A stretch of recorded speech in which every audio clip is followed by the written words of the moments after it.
फातिहा।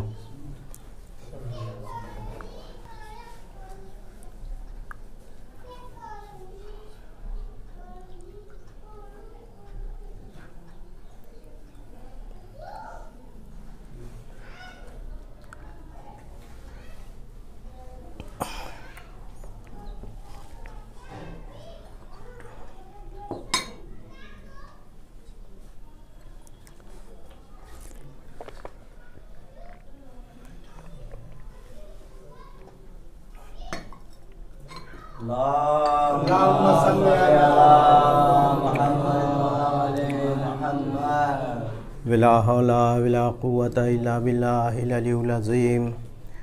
औज़ु बिल्लाहि मिनश शैतानिर रजीम। बिस्मिल्लाहिर रहमानिर रहीम। वस्सलातु वस्सलामु अला सय्यिदिल अंबिया वल मुरसलीन सय्यदना व नबियना व शफ़ीअना अबिल क़ासिम मुहम्मद व आलिहि तय्यबीन अत्ताहिरीन अल मासूमीन।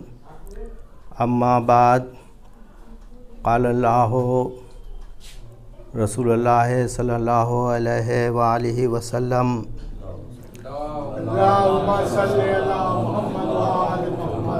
हुसैन मिन्नी व अना मिनल हुसैन। सलवात।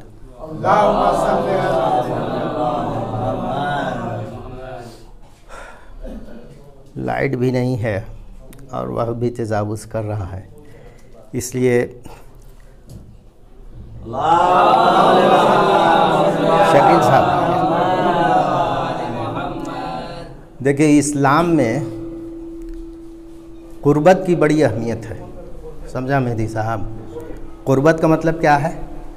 नज़दीकी। आप नमाज़ पढ़ते हैं तो कहते हैं कुर्बतन इल्लाह, रोज़े की नीयत में भी कुर्बतन इल्लाह, हर चीज़ में कुर्बतन इल्लाह। तो मजलिस में भी तो कुर्बतन इल्लाह होना चाहिए ना। आप मेंबर के नज़दीक आइए, इतनी दूर दूर क्यों बैठे हुए हैं? मेंबर से दूरी क्यों? कुर्बत का इजहार यहाँ भी कीजिए। आपके सामने जो हदीस को मौज़ूए सुख़न बनाया गया, मौज़ूए गुफ्तगू बनाया गया, ये बड़ी मशहूर व मारूफ़ हदीस है। यानी कि ऐसी मशहूर व मारूफ़ हदीस है कि मुसलमानों का कोई भी फ़िरक़ा हो,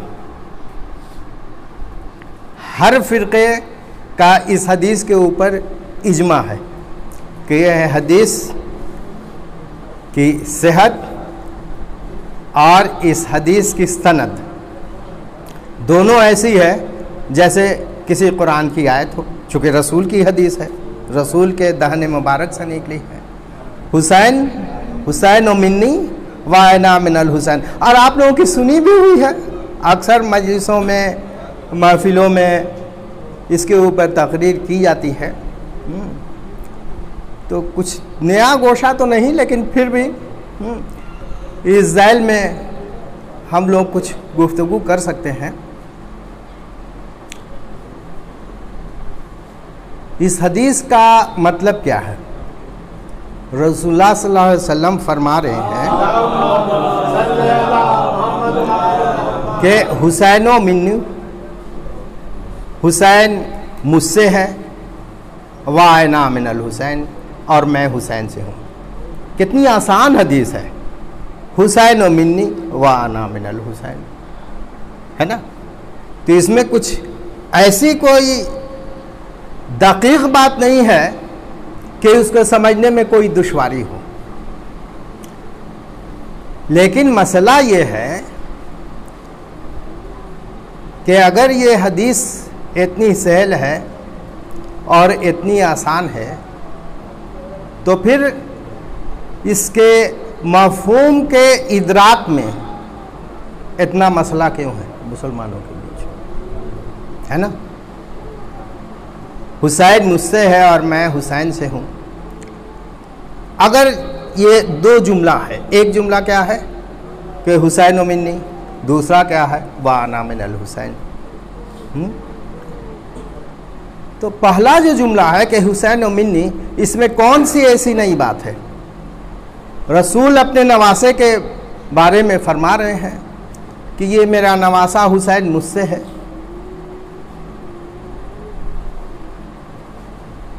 कि कोई भी कह सकता है कि भाई अब छोटे अब्बा का नवासा ये है बच्चा, तो ये कहने की क्या ज़रूरत है। लेकिन अगर वो कह दे कि इस नवासे से वो है, तब लोग दरियाफ्त करेंगे ना भाई कि ठीक है आपका ये नवासा है, और आप ये कह रहे हैं कि इस नवासे से आप हैं।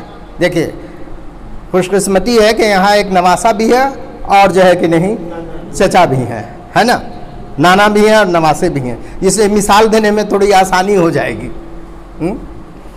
और इनकी उम्र भी माशाल्लाह बहुत कम है ना।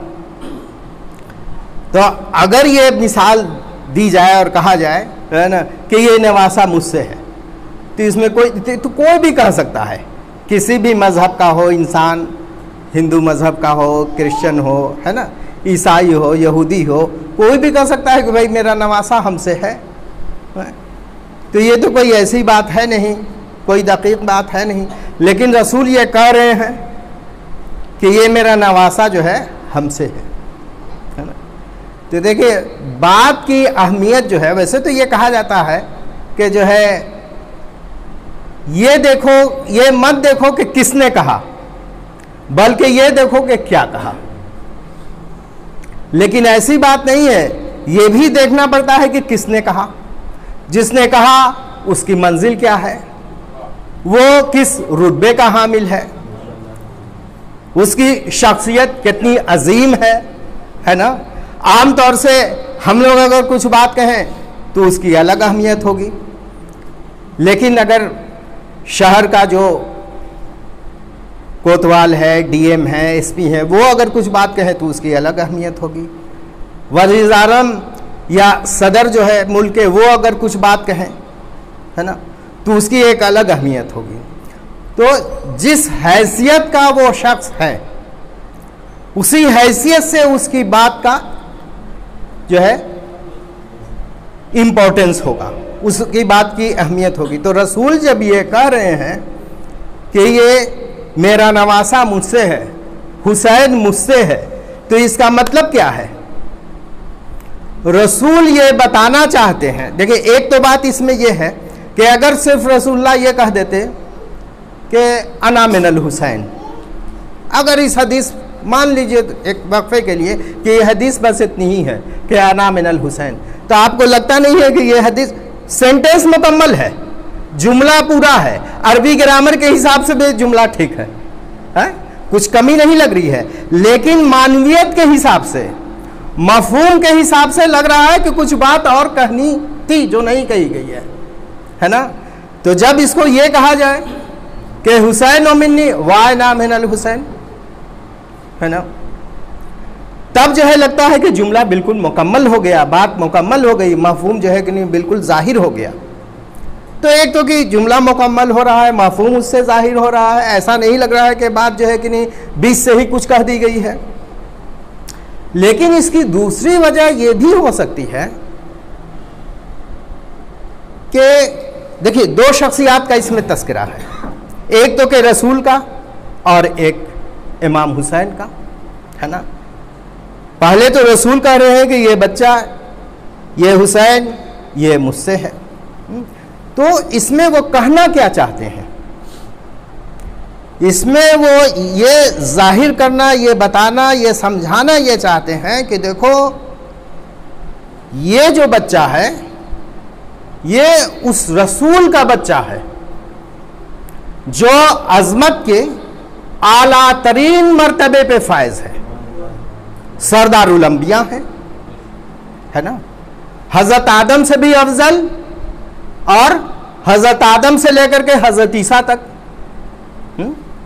1,09,300 1,24,000, एक कम 1,24,000 खुद को छोड़ करके, है ना।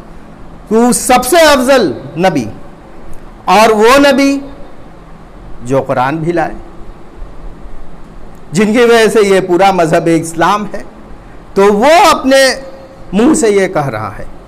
अच्छा, नबी की अजमत को हम कैसे समझें, नबी की अजमत क्या है, ये खुद कुरान भी कह रहा है। क्या कह रहा है कुरान रसूलुल्लाह की अजमत के सिलसिले में?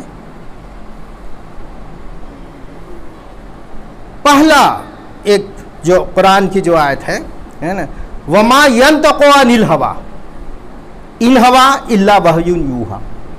क्या मतलब? ये कुरान की आयत है, ये हदीस नहीं है। कुरान कह रहा है कि मेरा नबी बोलता ही नुक्त है। वमा यंतक़ु का मतलब है ये अपना नुक्त नहीं खोलता है, अपनी जबान नहीं खोलता है, अपना दहन ने मुबारक खोलता नहीं, ये बात ही नहीं करता है जब तक के वही नहीं नाजिल हो।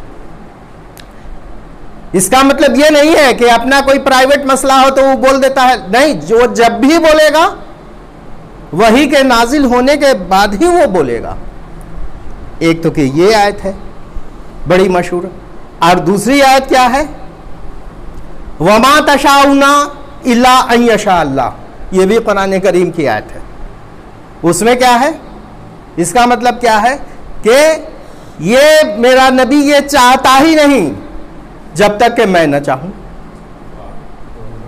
यानी कि नबी की जबान पर भी जो है कि नहीं पहरा वहदानियत का, कि अल्लाह जब चाहेगा तभी वो बोलेगा, और अल्लाह जब चाहेगा तभी वो सोचेगा। ऐसा नहीं है कि रसूल जो है कि नहीं खुद से जहन में कुछ सोच ले और उसके बाद बोल भी दे, नहीं ना, वो सोच भी नहीं सकता है बगैर अल्लाह की मर्जी के। जब तक कि अल्लाह ना चाहे वो सोच भी नहीं सकता है, और जब तक अल्लाह नहीं चाहे वो बोल भी नहीं सकता है ना? ये पर तबा एक सलवात पढ़िए।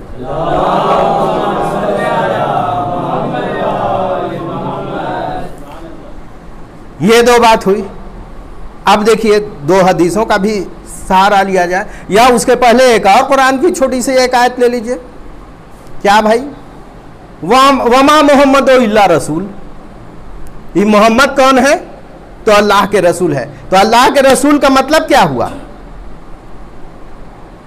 जब वो घर में है तब भी रसूल, बाहर है तब भी रसूल, इबादत कर रहा है तब भी रसूल, अगर बाजार में कुछ सामान खरीद रहा है तब भी रसूल, खदीजा का सामान लेकर के अगर जा रहा है तिजारत करने तब भी रसूल, हर हालत में वो रसूल है ना? वहां मोहम्मदो इल्ला रसूल, यानी कि उसका हर अमल एक रसूल का अमल है, इसलिए कि वो रसूल के अलावा और कुछ है ही नहीं है। ये तीन आयतें हमने कुरान से जो है आपको बताई रसूलुल्लाह की अजमत के बारे में, कि उनकी क्या अजमत है। अब जो है कि नहीं हदीस का, दो हदीस का भी आप सहारा लीजिए। खुद रसूलुल्लाह ने फरमाया, क्या फरमाया? नेचुरल है, अपनी मर्जी से तो फरमाना है ना? वमा तशाउना इल्ला अन यशा अल्लाह वमा यंतक़ु अनिल हवा इल्ला वह्युन यूहा, है ना? तो जब वो मर्जी से, तो अगर वो रसूल ये कहे कि अव्वलु मा खलक़ अल्लाहु नूरी, अल्लाह ने सबसे पहले मेरे नूर को खल्क़ किया, है ना?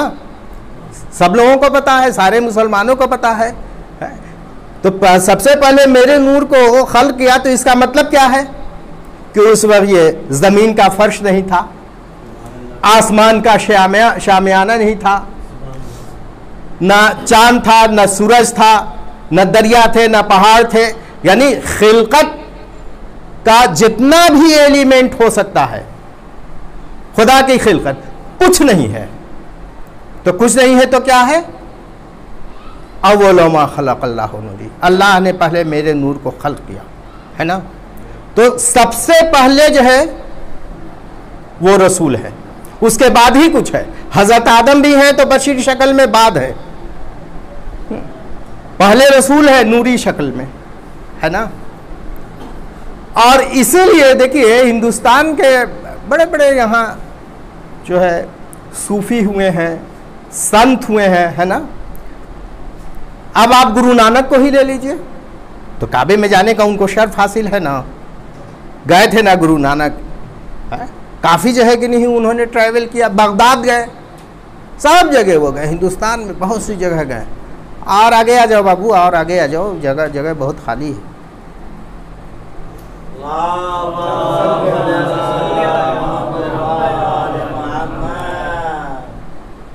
तो उन्होंने कहा कि दुनिया में जितनी भी चीज़ खल्क़ की गई है है ना, लौलाका लमा खलक़तुल अफलाक, ये एक हदीस है रसूल की ही। क्या है इसका मतलब? कि ये दुनिया में जितनी भी तख्लीक की गई सब मोहम्मद सल्लल्लाहु अलैहि वसल्लम के सदक़े में। इसलिए कि सबसे पहले तो अल्लाह ने आपके नूर को खल्क़ किया और उसी के सदक़े में, उसी नूर के सदक़े में, रसूल के सदक़े में सारी खिलकत हुई। अब ये ज़मीन है तो अल्लाह की खिलकत है, लेकिन रसूल के बाद, रसूल की मोहब्बत में ये सब जो है कि नहीं खिलकत की गई। आसमान है, ज़मीन है, तारे हैं, चांद है, सूरज है, बड़ी बड़ी चीज़ें और छोटी छोटी जी भी चीज़ें भी, है ना। अब दुनिया के सारे इंसान हैं वो सब उन्हीं की खिलकत, अल्लाह की खिलकत है, लेकिन रसूल की जो है कि नहीं मोहब्बत में ही जो है अल्लाह ने ये खल्क किया। तो अगर कोई अगर अपना नाम कुछ भी रख ले, ये माइक है, माइक ही ना कहा जाता है इसको, इसमें भी रसूल का नाम पोशीदा है। ये मंबर है, इसमें भी रसूल का नाम पोशीदा है। वो चश्मा लगाए हुए हैं शकील भाई, उसमें भी रसूल का नाम पोशीदा है। तो आप कहिएगा कि ये आप कैसे कह रहे हैं कि हर चीज़ में रसूल का नाम पोशीदा है। कोई अगर नाम अपना जो है कि नहीं कुछ और भी अहले हुनूद का नाम है या ईसाइयों का नाम है, उनके नाम में भी मोहम्मद छिपा हुआ है। इसको वाज़ेह किया गुरु नानक साहब ने। उसकी वजह यह है कि जितने भी हुरूफ हैं अरबी ज़बान में, है ना, सारे हुरूफ का न्यूमेरिकल वैल्यू है। न्यूमेरिकल का वैल्यू का मतलब जो थोड़ी बहुत शायरी से दिलचस्पी रखते हैं, जैसे मेरे चचा हैं वो जानते हैं, अबजद, हवज़, हत्ती, है ना, तो वो जो है हर हरफ का एक न्यूमेरिकल वैल्यू है। और किसी के नाम को अगर आप जोड़िए तो उसका न्यूमेरिकल वैल्यू निकल आएगा। कैसे आप लिखते हैं 786, ये 786 कहाँ से आया? बिस्मिल्लाहिर्रहमानिर्रहीम को अगर आप उसका न्यूमेरिकल वैल्यू निकालेंगे तो कितना आएगा? 786। रसूलुल्लाह सल्लल्लाहु अलैहि वसल्लम मोहम्मद नाम है ना, तो उसका न्यूमेरिकल वैल्यू क्या है? 92 लिखते हैं ना भाई। हजरत अली का 110। तो वैसे अब शब्बीर नाम है, जफर नाम है, एजाज नाम है, मेहदी नाम है, रियाज नाम है, या जिसका भी नाम हो उसमें जो है आप निकाल करके देख लीजिए। तो उन्होंने उसका एक छोटा सा फॉर्मूला दे दिया था कि नाम लो तुम कोई चीज का, किसी भी चीज का नाम ले लीजिए और उसका न्यूमेरिकल वैल्यू निकाल लीजिए। नाम लो तुम कोई चीज का, करो चौगुने तुम, यानी 4 से उसको मल्टीप्लाई कर दीजिए। नाम लो तुम कोई चीज का, करो चौगुने तुम, 2 मिलाकर 5 गुण करो, 2 उसमें जोड़ दीजिए और फिर 5 गुण करो, 20 और मिलाए। नानक कहें हर एक वचन से नाम मोहम्मद पाओ। अब आप जाकर के मिला लीजिएगा घर में। नाम लो तुम कोई चीज का, करो चौगुने तुम, 2 मिलाकर 5 गुण करो, 20 भाग लगाए, बाकी बचे तो 9 गुण करो, 2 और मिलाओ। नानक कहें हर एक वचन से नाम मोहम्मद पाओ। लिख लो अपनी डायरी में अभी और जाकर के देखो, हम बाद में भी बता दे सकते हैं, है ना। तो अब इस फॉर्मूले से अगर निकालिएगा तो 92 ही निकलेगा, 92 ही निकलेगा। तो दुनिया में जितनी भी चीज खल्क की गई रसूल के सदक़े में खल्क किया अल्लाह ने, है ना, अपने नबी के सदक़े में ही खल्क किया है ये सारी चीजें। तो अब वो ज़ात क्या कह रही है कि हुसैन मुझसे है ना। तो उनके कहने का ये मतलब क्या है कि हुसैन और मिन्नी, ये कहने की जरूरत भी नहीं थी, लेकिन जरूरत इसलिए थी एक तो कि मानवीयत के एतबार से कि जुमला पूरा हो जाए, बात अधूरी ना लगे। लेकिन दूसरी बात यह भी है कि रसूल जो है वो दिखाना ये चाहते हैं कि देखो ये जो मेरा नवासा है ये मेरा नवासा है, पहले मेरी अजमत को समझो और जब मेरी अजमत को तुम समझ लोगे तब मेरे नवासे की अजमत और अहमियत को भी समझ लोगे, है ना। इसलिए कि ये मेरा नवासा है, ये और किसी नबी का नवासा या उसकी औलाद नहीं है कि हम अगर बुलाए कि बेटा आ जाओ कश्ती में सवार हो जाओ, बच जाओगे तो ना अब्बा जान छोड़ दीजिए, हम पहाड़ के ऊपर चढ़ जाएंगे, है कि नहीं।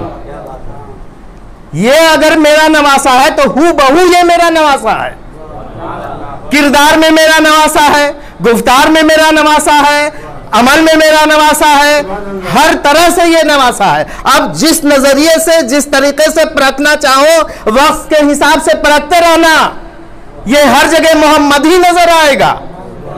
एक सलवात पढ़िए मोहम्मद।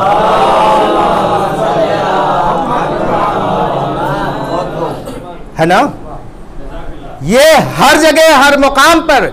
अब ये अगर जंग करे तब भी ये मोहम्मद, अगर ये सुलह करे तब भी ये मोहम्मद, ये खामोश रहे तब भी मोहम्मद, ये मेरे जो है दोषे के ऊपर अगर चढ़ सवार हो जाए तब भी जो है ये मोहम्मद।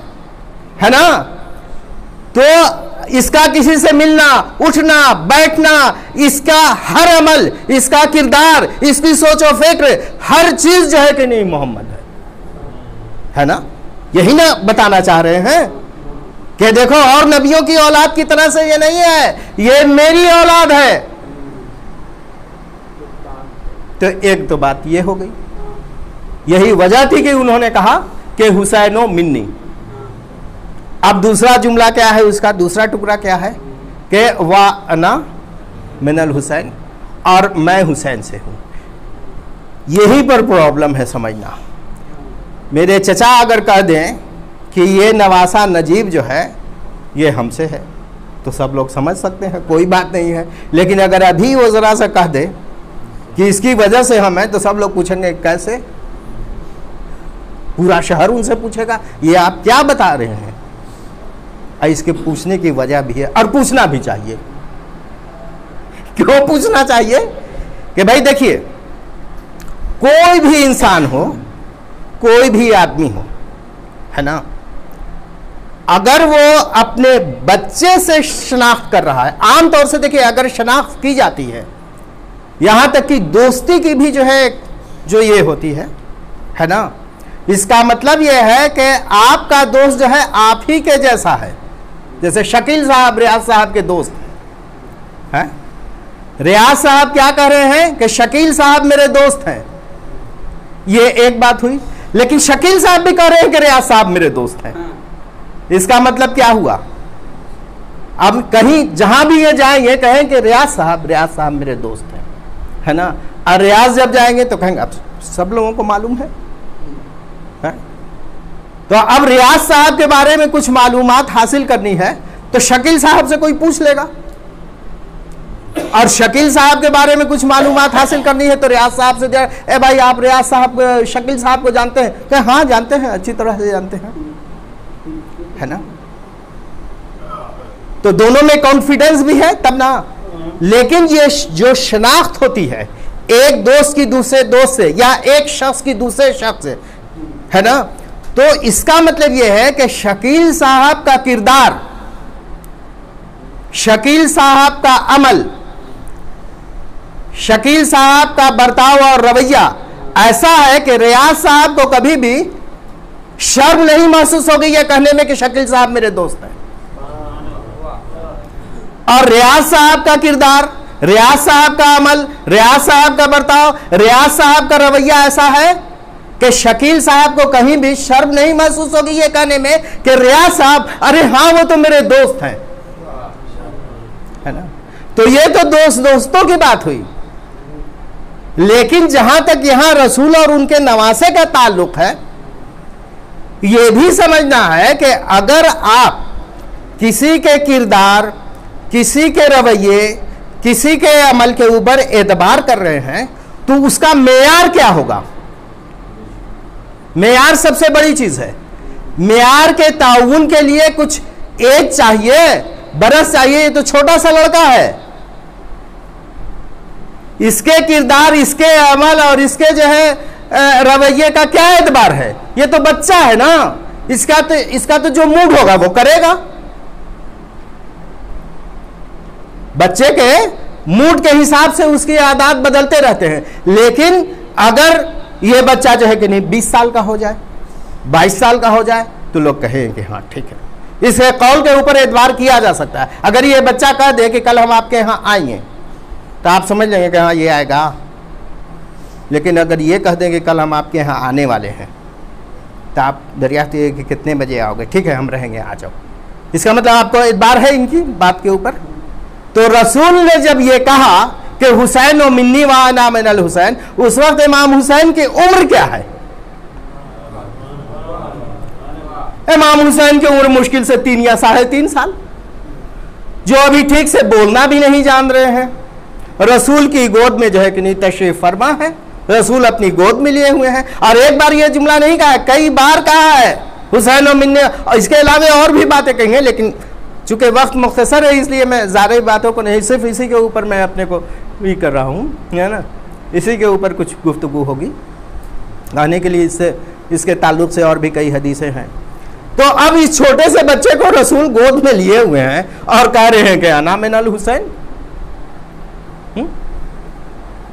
तो लोग ये सोच सकते हैं ना कि रसूल कहाँ, उनका मकाम कहाँ, उनका मर्तबा कहाँ, उनकी अजमत कहाँ, उनकी बुलंदी कहाँ, उनका किरदार कहाँ, उनका अमल कहाँ है ना भाई। और वो कह रहे हैं कि हम इससे हैं। तो अभी तक किसी भी रिवायत में, हदीस के किसी भी किताब में किसी ने ये तलाशा है, देखा है, जांचा है, परखा है, सुना है तकरीरों में, तहरीरों में, कि किसी भी सहाबी ने यह कह दिया हो रसूल से कि आप ये क्या कह रहे हैं? तो बच्चा है, इसकी बात आप कह रहे हैं कि आप इससे हैं। नहीं ना कहा, कहीं नहीं है, न तहरीर में है न तकरीर में है। इसका मतलब, अच्छा देखिए, रसूल की बात पे वैसे भी कोई कुछ नहीं कह सकता है। क्यों? कि जब रसूल इस्लाम की जो है इबलाग कर रहे हैं, तरवीज कर रहे हैं, है ना, तो सबसे पहले रसूल ने क्या किया? दुनिया के ये वाहिद शख्स हैं मोहम्मद सल्लल्लाहु अलैहि वसल्लम, ये जान लीजिए। पहले भी मैं कह चुका हूं और फिर मैं कह रहा हूं कि दुनिया में जितने भी लीडरान हुए हैं, किसी भी लीडर ने अपने किरदार के ऊपर जो है इलेक्शन या रिफरेंडम, रिफरेंडम भी एक तरीका है, पूछ लिया जाता है कि बताओ तुम्हारी इसमें क्या राय है, समझ, हाँ हाँ ठीक है, इसको कहा जाता है रिफरेंडम। अक्सर पार्लियामेंट में होता है, फॉरेन कंट्री में, यहां भी कभी कभी होता है रिफरेंडम, है ना। तो रसूल ने सबसे पहले रिफरेंडम किस चीज के ऊपर कराया था? अपनी सदाकत के ऊपर। फरावान की चोटी से खड़े होकर उन्होंने क्या कहा कि बताओ। तो किससे कहा कि बताओ? उसमें कितने मुसलमान थे? अभी तो इस्लाम का जो है कि नहीं, उन्होंने फरोग भी नहीं किया, प्रचार भी नहीं किया है, सारे काफिर थे, काफिर ही न थे। उससे पूछा कि बताओ तुम मानते हो कि मैं सादिक हूं? तो जवाब क्या मिला? क्या मिला? रसूल को जवाब क्या मिला कि आप सादिक, सिर्फ सादिक ही नहीं है, आप अमीन भी हैं। देखिए, पूछा है सदाकत के ऊपर और जवाब मिल रहा है सदाकत के साथ अमानत के ऊपर भी। इसलिए ये काफिर अपना सामान उनके पास रखवाते थे, जब दूर तिजारत में जाते वापस आते थे सामान ले लेते थे, है ना। तो कह रहे हैं जो कुफार है कि नहीं, आप सादिक भी हैं और अमीन भी हैं। ये दुनिया के वाहिद इंसान थे या नबी थे, है ना। बशरी शक्ल में जो है हमारे बीच में वो नबी थे, रसूल थे, खत्मुर रसूल। तो वो सबसे पहले इस्लाम के फरोग, इस्लाम के बारे में बताने के पहले अपने किरदार के ऊपर ये कर लिया, रिफरेंडम करा लिया। सबने कह दिया कि नहीं, आप सच्चे हैं, आप अमीन भी हैं। तो अब देखिए क्या, यानी कि रसूल ने भी किस किस तरह से जांचा है। देखिए, काफिरों से कह रहे हैं कि तुमको एतबार है। कैसे एतबार है? कैसे तुम समझ लिए? तो बोले कि नहीं, हमको एतबार है आपके ऊपर। तो कहा कि अगर हम कहें कि ये जो पहाड़ है उसके पीछे जो है कि नहीं एक फौज है, तो तुम यकीन कर लोगे? तो बोले कि हाँ यकीन कर लेंगे। देखिए, ऐसे नहीं, परखा है, आर्गुमेंट किया है कि तुम कैसे समझ लोगे, मेरी बात पर यकीन हो जाएगा? तो आप कुफार करें कि हाँ हो जाएगा। तो अब देखिए तीसरा आर्गुमेंट, ठीक है, अगर तुम गए अब वहां तुमको कोई फौज नजर नहीं आई, कोई नाका नजर नहीं आया, तब क्या करोगे? देखिए, ये भी पूछ लिया। तब वो कुफार कह रहे हैं कि तब भी हम यकीन करेंगे, हम ये समझेंगे कि मेरी आंखों के ऊपर धोखा हो गया है, लेकिन आपकी बात गलत नहीं हो सकती है। आप जब भी कहेंगे सच कहेंगे, इसलिए कि आप सादिक भी हैं और आप अमीन भी हैं। एक सलवात पढ़िए।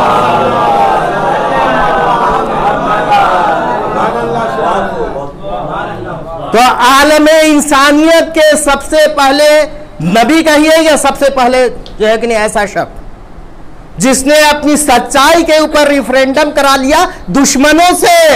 ये नहीं कि सब उनके दोस्त हैं, सब उनके हम मजहब हैं, सब उनके हम मिल्लत हैं, नहीं। जो उनका ना अकीदा रखते हैं ना उनका जो है कि नहीं ये ईमान रखते हैं, लेकिन उनकी सदाकत के ऊपर ईमान है, उनके अमीन होने के ऊपर अमीन है, ईमान है। तो वो जब ये कह रहा है कि ये जो नवासा है इससे हम हैं, वो रसूल कह रहा है, तो नेचुरल है, किसी ने सवाल नहीं होना कहा आप जो कह रहे हैं। पहले तो काफिरों ही से पूछ लिया था, काफिर ने जब कह दिया कि मेरी आंख के ऊपर धोखा हुआ है, लेकिन आप गलत बोल नहीं सकते हैं। आप जब भी बोले, इसलिए वो इस तरह की कोई चीज नहीं है, कोई हदीस नहीं है, कोई तहरीर कोई तकरीर कुछ नहीं है ना। तो रसूल ने ऐसा कहा क्यों? ये कि अना मिनल हुसैन, ये क्यों कहा रसूल ने? एक सलवात पढ़िए।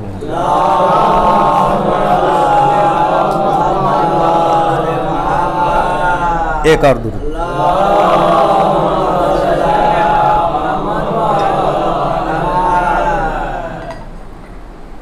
देखिए सिर्फ एक पॉइंट में इसका मतलब हम लोग क्लियर करेंगे, ज़्यादा वक्त भी नहीं है इसलिए मुख्तसर में। देखिए रसूल आए दुनिया में, उसके पहले भी तो इस्लाम था, लेकिन उसके पहले जो इस्लाम था, अरे भाई ज़बूर भी तो इस्लाम की किताब है, इंजील भी तो इस्लाम की किताब है, सारी की 4 आसमानी किताबें हैं ना, और कई सहीफे हैं, है ना। तोरा है, तौरेत है, ज़बूर है, इंजील है, लेकिन ये सारी किताबें और सारी शरीयतें जो हैं वो मनसूख हो गई, और जब हमारे रसूल तशरीफ लाए तो कुरान करीम नाजिल हुआ।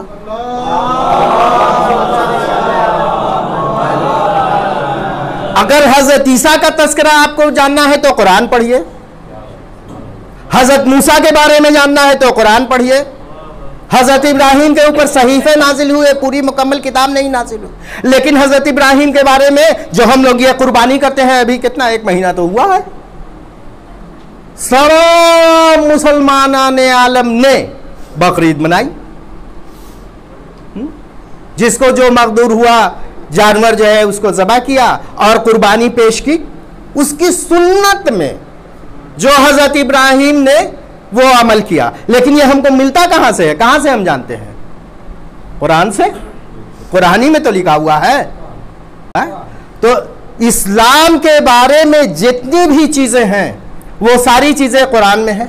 नमाज पढ़ना है कुरान में, रोजा रखना है कुरान में, है ना, कुरान में, हज करना है कुरान में लिखा हुआ है सब चीज। लेकिन कैसे करना है वो रसूल बता रहे हैं, नमाज कैसे पढ़ना है वो बता रहे हैं, रोजा कब खोलना है वो बता रहे हैं, है ना, हज कैसे करना है वो सही करके बता रहे हैं। तो रसूल का किरदार, रसूल का अमल एक तरफ और कुरान करीम एक तरफ, यही सुन्नत है, सुन्नत रसूल और कुरान, यही दोनों तो इस्लाम है। इसके अलावा और क्या इस्लाम है? अगर आप सुन्नत रसूल ही को छोड़ देते हैं तो फिर आपके पास बचा क्या है? और कुरान को छोड़ देंगे तो वो भी कुछ नहीं है ना।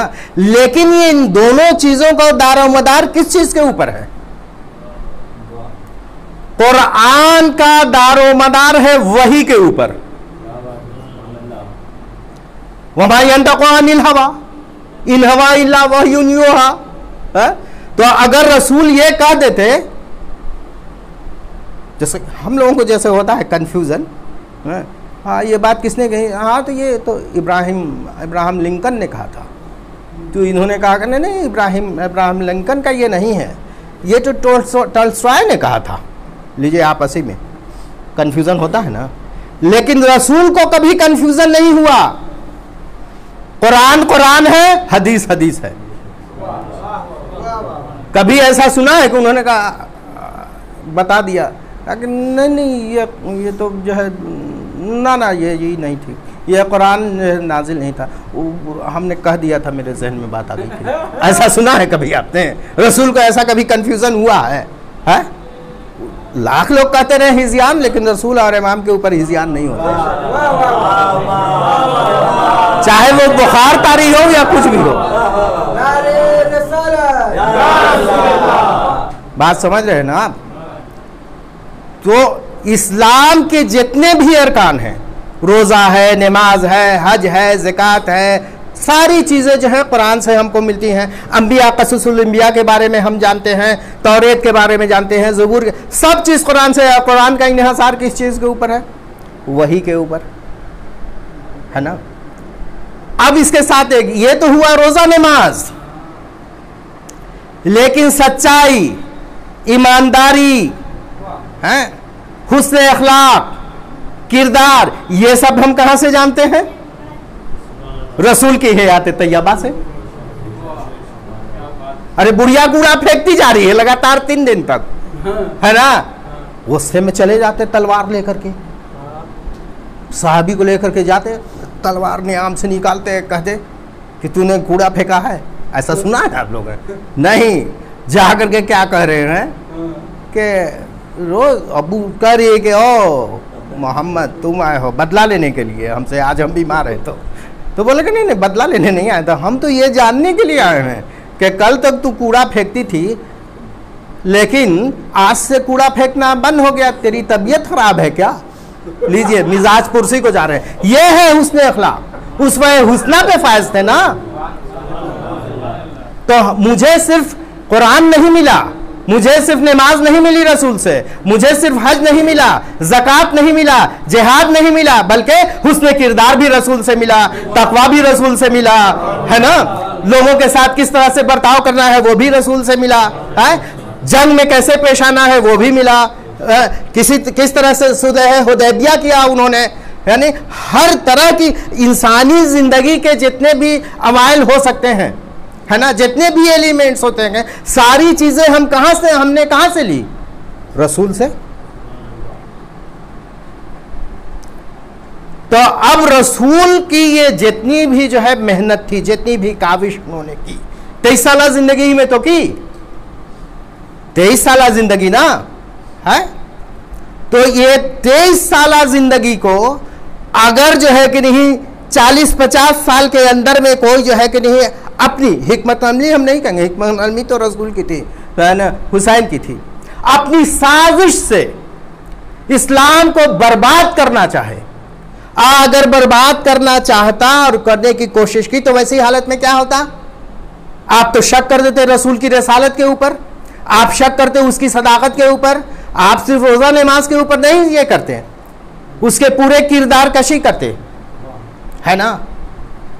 तो अब उन्होंने ये क्या कहा कि अना मिनल हुसैन। अना मिनल हुसैन का मतलब क्या हुआ कि देखो सिर्फ मेरी शख्सियत ही नहीं है, ऐसा नहीं है कि मैं नाना होने की हैसियत से है, बल्कि नाना तो मैं रहता, ऐसा नहीं है, नाना तो मैं रहता, लेकिन जो मेरा किरदार था, मेरा जो अमल था, मेरा जो हुस्न अखलाक था, इस्लाम के लिए जो हमने जो है कोशिश की, हमने जो इस्लाम का प्रचार किया, है ना, वो चीजें जो है कि नहीं उसकी बका का जामिल ये है। हमने तो कोशिश की, लेकिन अगर जमाना इसके खिलाफ हो जाए, जैसे अबू जहल और अबू लहब जैसे तो कितने थे वहां, है ना। तो अगर जिस वक्त भी इस्लाम के ऊपर खतरा आएगा, तो सिर्फ इस्लाम के ऊपर खतरा नहीं आएगा, सिर्फ नमाज के ऊपर खतरा नहीं आएगा, सिर्फ रोजे के ऊपर नहीं आएगा, हज और ज़कात के ऊपर नहीं आएगा, बल्कि रूह ज़कात, रूह नमाज, रूह रोजा, है ना, उसकी स्पिरिट के ऊपर भी आएगा, और साथ साथ मेरी किरदार के ऊपर भी आएगा, मेरे हुस्न अखलाक के ऊपर भी आएगा। तो अब सारी चीजों की बका का जामिन मेरा ये नमासा होगा। है तो ये 3.5 साल का, है तो ये 3.5 साल का, लेकिन मुझे अपने नवासे के ऊपर इतना एतबार है, इतना यकीन है, इतना कॉन्फिडेंस है कि इस छोटी सी उम्र में भी हम समझते हैं कि ये बड़ा होकर के क्या बनेगा और क्या करेगा। एक सलवार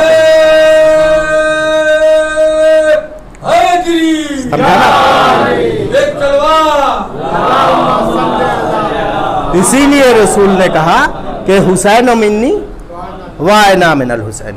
अब देखिए हुआ क्या,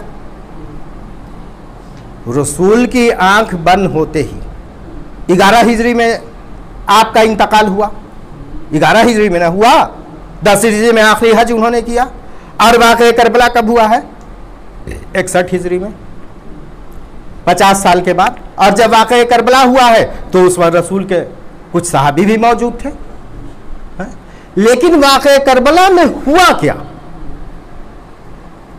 हुआ क्या वाक़या करबला? देखिए, अंबिया का कत्ल हुआ है, कुरान में लिखा हुआ है कि अक्सर अंबिया को जो है कत्ल किया गया, और इमाम और खलीफा को भी कत्ल किया गया है ना। हजरत अली को मस्जिद में शहीद कर दिया गया, शहीद किया ना। तो देखिए, किसी को कत्ल कर देना और बात है कि ठीक है, आप हमको समझ रहे हैं कि हम आपके जो है कि नहीं पावर के लिए या सल्तनत के लिए जो है कि नहीं हम एक दावेदार हो सकते हैं, तो हमको रास्ते से हटाने के लिए आपने एक साजिश किया, और साजिश करके जो है कि नहीं मेरा मर्डर आपने करवा दिया। तो आपने सोचा कि आपकी हुकूमत, आपकी सल्तनत अब महफूज रहेगी। ये एक बात है,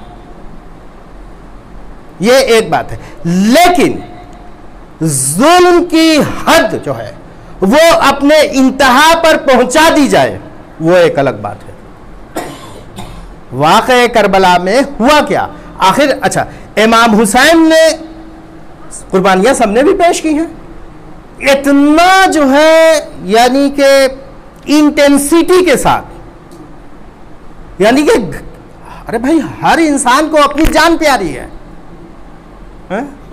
अगर जो है ये जामा मस्जिद के ऊपर अगर कुछ लोग आकर के अटैक कर दें तो ये थोड़ी कि हम लोग जाकर के शहीद हो जाएंगे कि हाँ हम लोगों को भी अटैक कर दो। अरे कुछ लोग जाएंगे, कुछ लोग बचेंगे कि हम लोग सब लोग अपनी अपनी फैमिली के साथ चले जाएंगे, बच्चे बच्चों को लेकर के कि नहीं हम जंग करेंगे, हम अपनी मस्जिद को बचाएंगे। ऐसा है? नहीं है। लेकिन इमाम हुसैन ने किया क्या करबला में? क्या वो सल्तनत के लिए जंग कर रहे थे? इमाम हुसैन को सल्तनत चाहिए थी। देखिए, अल्लामा इकबाल उर्दू के बहुत बड़े शायर रहे हैं और फलसफी भी रहे हैं। इस्लामियात के ऊपर उनके बहुत से अशार हैं। देखिए, इमाम हुसैन ने वाक़या करबला के बारे में वो क्या कहते हैं। लेकिन इसके पहले एक आपने ये एक शेर सुन लीजिए, रुबाई सुन लीजिए। ख्वाजा मोइनुद्दीन चिश्ती की बहुत मशहूर और मारूफ जो है रुबाई है।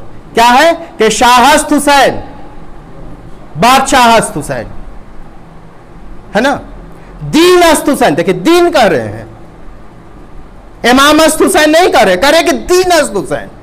दीन शरीयत नहीं करे, करे कि दीन अस्त हुसैन। और उसके बाद क्या करे? दी पनाह हस्त हुसैन। अरे भाई, आपने दीन ही का दिया तो अब दी पनाह करने की क्या जरूरत थी? ख्वाजा मोइनुद्दीन चिश्ती से बड़ा हिंदुस्तान में कोई भी सूफी नहीं हुआ है, जो भी है उनके बाद ही है। चिश्ती सिलसिले के क्या है? शाहस्त हुसैन, बादशाहस्त हुसैन, दीनस्त हुसैन, फिर करे के दीपनाहस्त हुसैन, सरदाद नदाद दस्त दर दस्त यजीद। सर दे दिया लेकिन हाथ नहीं दिया यजीद के हाथ में। सरदाद बैत नहीं की। सरदाद नदाद दस्त दर दस्त यजीद। हक्का हक्का हक्का, हक्का का मतलब क्या है? हक्का का मतलब है ट्रुथ, वाकई, हकीकतन। अल्लाह शाहिद है, हक्का के बिना ला इलाहा हुसैन। एक तरफ करेंगे दीनस हुसैन, फिर कह रहे हैं दीपनाहस हुसैन, आखिर के शेर में मिसरे में फिर कह रहे हैं कि हक्का के बिना ला इलाहा हुसैन, है ना। लेकिन सिर्फ ख्वाजा मोइनुद्दीन चिश्ती ने ही नहीं कहा है ऐसा, अल्लामा इकबाल ने भी कहा है। अल्लामा इकबाल ने कहा है कि उसका मकसद, यानी इमाम हुसैन का, उसका मकसद सल्तनत होता अगर, उसका जवाब पहले, बहुत पहले दे दिया अल्लामा इकबाल ने, उसका मकसद सल्तनत होता अगर। क्या इन्हीं सामा से मुमकिन था सफर?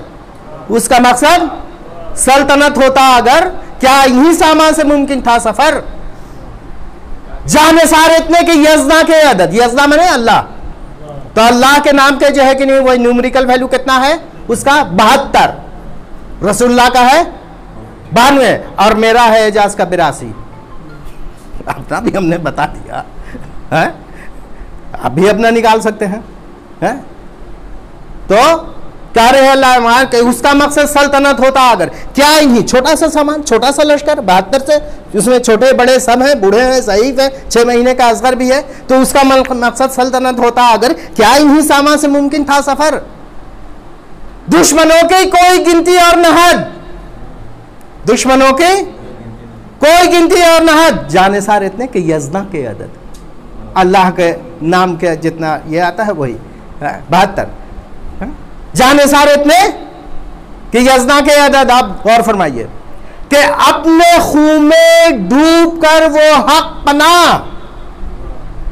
है ना, दी पना कहा है ना, ख्वाजा मोइनुद्दीन चिश्ती ने अल्लाह में अकबाल कर रहे हैं, हक पना अपने खून में डूब कर, यानी शहादत देकर हक पना बन गया असलो असासे ला इलाह।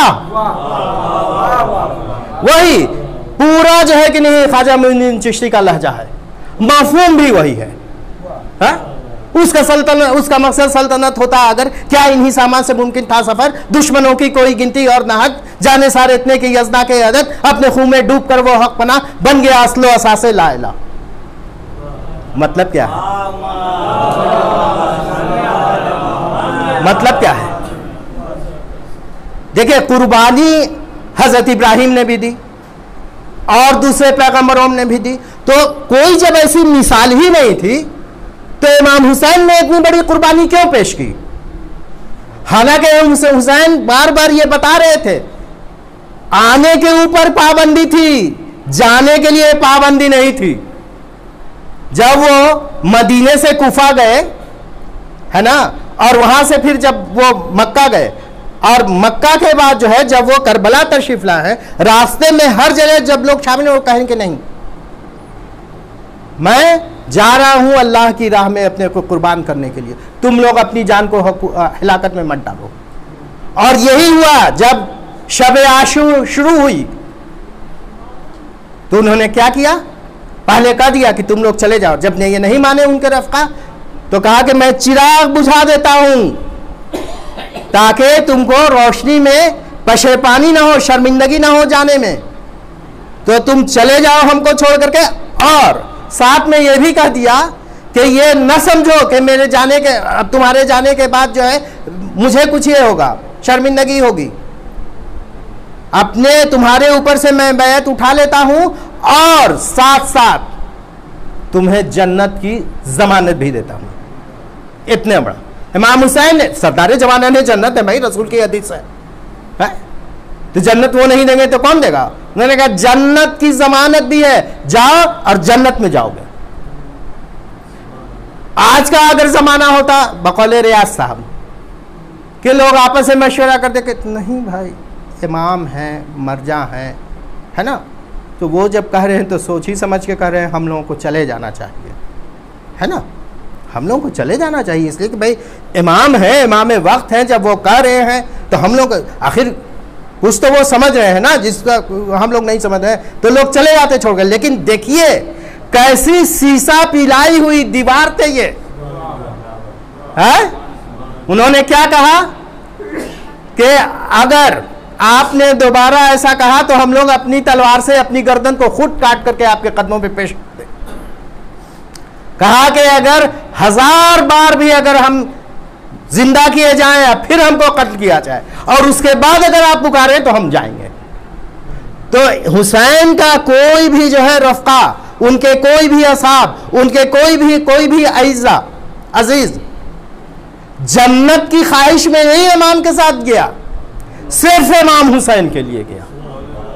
ये नहीं कि हमको जन्नत की चाहत है। तो इमाम हुसैन ने जो इतना बड़ा कदम उठाया कि सबको ले गए, उसकी वजह यह थी कि इमाम हुसैन के ऊपर इतना बड़ा मसला था जो इससे पहले किसी नबी या किसी इमाम या किसी खलीफा के ऊपर नहीं पेश आया था। इसलिए कि इससे पहले रसूल के ज़माने में या उससे पहले जितनी भी जंगें हुई कुफ्फार से हुई थी, लेकिन अब जो करबला में जंग हुई है वो मुसलमानों के हुई है, जो दिल के तौर पर जो है कि नहीं, वो दिल से जो है काफिर थे, लेकिन लिबास और कबा पहने हुए थे इस्लाम का। तो हुसैन को जो है उनका पर्दाफाश करना था और इसीलिए भरी दोपहर में उन्होंने जंग की है। सुबह की रोशनी में जंग की है, यह नहीं कि रात में कुछ हो गया। फजर की अजान हुई है और उसके बाद जंग शुरू हुई है ना। तो देखिए जंग हुई, ठीक है, होती है पहले भी, लेकिन जिस बर्बरियत से, जिस जालिमाना अंदाज में इमाम हुसैन को कत्ल किया गया, आप जानते हैं शिम्र कहता है, शिम्र से जब पूछा गया वाक़या करबला के बाद मुख्तार ने जो है सारे जो है कि नहीं कातिल को पकड़ा, शिम्र को भी पकड़ा, तो शिम्र से पूछा, देखिए कातिल खुद अपना स्टेटमेंट दे रहा है, तो जब वो खुद स्टेटमेंट दे रहा है तो उसके ऊपर तो जो है सब लोगों को मुत्तफिक होना ना चाहिए। वो स्टेटमेंट क्या दे रहा है कि हम इमाम हुसैन को तड़पा तड़पा कर मारना चाहते थे। गौर कीजिए, तड़पा तड़पा कर मार। उससे पूछा गया कि तुझे जब कत्ल ही करना था तो तू तलवार ले जाता, कत्ल कर देता, सर जुदा कर देता। उसने कहा कि नहीं, जब हम तलवार ले गए तो पत्थर पर मारते हुए जाते थे ताकि तलवार जो है कुंद हो जाए, भोतरी हो जाए, और उस भोतरी तलवार से हम हुसैन को मारे ताकि उनको ज्यादा से ज्यादा अजियत पहुंचे। सुना आपने? लेकिन और इमाम हुसैन को जब कत्ल कर दिया, 7 जो है कहीं कहीं है 10 दर्ब में उसने इमाम हुसैन को, और ऐसे नहीं सामने से जब वो कत्ल कर रहा था, इधर से काटना आसान है, इधर से काटना मुश्किल है। आप जब गोस्बन में बकरीद में जो है आपने किया, किसी बकरी के ऊपर छुरी आपने पीछे से चलाई है? ऊँटनी को आपने ज़बह किया, दुम्बे को ज़बह किया, आपने पीछे से छुरी चलाई है? आपने सामने से छुरी चलाई है ना। लेकिन इमाम हुसैन वाहिद है वो जिनकी गर्दन पे छुरी पशे पुश और ज़र्ब लगा लगा करके हड्डी को तोड़ी गई, और हुसैन को कत्ल करने के बाद जानते उनकी जुल्फ को ऐसे पकड़ा और पकड़ के नेज़े पर बुलंद किया गया। इस्लाम में जितनी भी जंगें हुई है, किसी भी जंग में कत्ल करने के बाद, चाहे दुश्मन की हो या अपने तरफ की फौज का कोई भी शहीद हुआ या कोई भी कत्ल हुआ, उसके सरों को नेज़े पे नहीं जो है बुलंद किया गया, लेकिन सारे शहीदों के सरों को नेज़े पर बुलंद किया गया। यही वजह है कि क़यामत के आसार नमूदार हुए। फरात का पानी नेज़ो उछला, आसमान खून चका हो चुका, जैसे लग रहा था कि खून की बारिश हो रही है। जमीन को ज़लज़ला आया। ज़ैनब ने खैमे के दर से देखा कि मेरे भाई को इस अज़ियत के साथ कत्ल करके उनका सर नेज़े पे बुलंद किया गया। और उसके बाद सैयद सज्जाद ने फूफी जान से फूफी जान खैमे का पर्दा सुरा उठाइए, उन्होंने देखा कि मेरे बाबा का सर नो के नेज़े पर है। उन्होंने कहा अस्सलाम अलैका या अबा अब्दुल्ला, अस्सलाम अलैका या इब्न अब्दुल्ला। लेकिन दुश्मनों ने इतने पर इक्तफा नहीं की, खैमों में आग लगाना शुरू किया। एक के बाद दिगर सारे खैमों को जला दिया गया। जनाब जना एक रावी है जो यजीद की फौज का था, उसका नाम था हमीद इब्न मुस्लिम। वो अपनी रिवायत में लिखता है कि हमने देखा कि खैमों में जब आग लग रही थी तो एक बीवी एक खैमे में जा रही थी, फिर वहां से निकली दूसरे खैमे में गई, वहां से निकली तीसरे सारी बीवियां इधर से उधर खैमे में जा रही थी। तो उस बीवी ने को देखा कि वह खैमे में दाखिल हुई और एक जवान को जो अपनी बीमारी की वजह से बूढ़ा नजर आ रहा था, उसे अपने दोष पर उठाकर जलते हुए खैमे से बाहर लाई और जमीन पे लेटा दिया। अरे वो कौन था? वो इमाम सज्जाद हज़रत ज़ैनुल आबिदीन अलैहिस्सलाम थे, जिन्हें हाथों में हथकड़ी और पैरों में बेड़ी लगाकर करबला से कूफा से शाम इमाम हुसैन के खानदान की बीवियों को सरों पर जिनके चादर न थी फिराया गया, और उनकी बेटी सकीना जो 4 साल की बच्ची थी उसको तमाचे लगाए गए, शिर ने कान के बूंदे छीन लिए और उसके दामन में आग लग गई। वाक़े करबला के बाद 11 मुहर्रम को सबको ऊंट के ऊपर सवार करके एक रस्सी में सबके गले बांध करके करबला से कूफा ले जाया गया। सैयद सज्जाद पैदल थे, ऊंटों की मेहार उनके हाथ में थी। अरे ये ऊंटों की मेहार उनके हाथ में क्यों दी? अरे मैं पूछना चाहता हूँ यजीद के लश्कर के कमांडर उमर साद के बेटे, तूने क्यों ऐसा किया? तो वो जवाब देगा कि कहीं इमाम कहीं चले न जाए। अरे कोई अपने घर की मस्तूरात को छोड़ कर जाता है। रास्ते में फौज अश्किया के सिपाही पानी पीते थे और जो पानी बच जाता था सकीना को दिखाकर रास्तों में फेंक देते थे। अरे ये जुल्म, ये बर्बरियत किस नबी के साथ हुई है? किस नबी की अजवाज और मस्तूरात के साथ हुई है? किस खलीफा के साथ हुई है? किस इमाम के साथ हुई है? यही वजह है कि इमाम हुसैन की शहादत के बाद रसूल तशरीफ लाए ख्वाब में जनाबे उम्मे सुलमा के, देखा कि रसूल के सर पर खाक है, उनका चेहरा पुरअफसुर्दा है। तो जनाबे उम्मे सलमा ने पूछा कि अरे क्या हुआ, आप इस तरह से क्यों आए? उन्होंने कहा कि मेरा नवासा जिसे हम चूमते थे, जिसे हम चाहते थे, जिसे हम प्यार करते थे, उसको जुल्म की इंतहा करके बर्बरियत के साथ ज़बह कर दिया गया और मेरे खानदान की औरतों को जा बजा बाजारों में फिराया जाएगा, फिराया जाएगा। मातमे हुसैन खत्म बयान।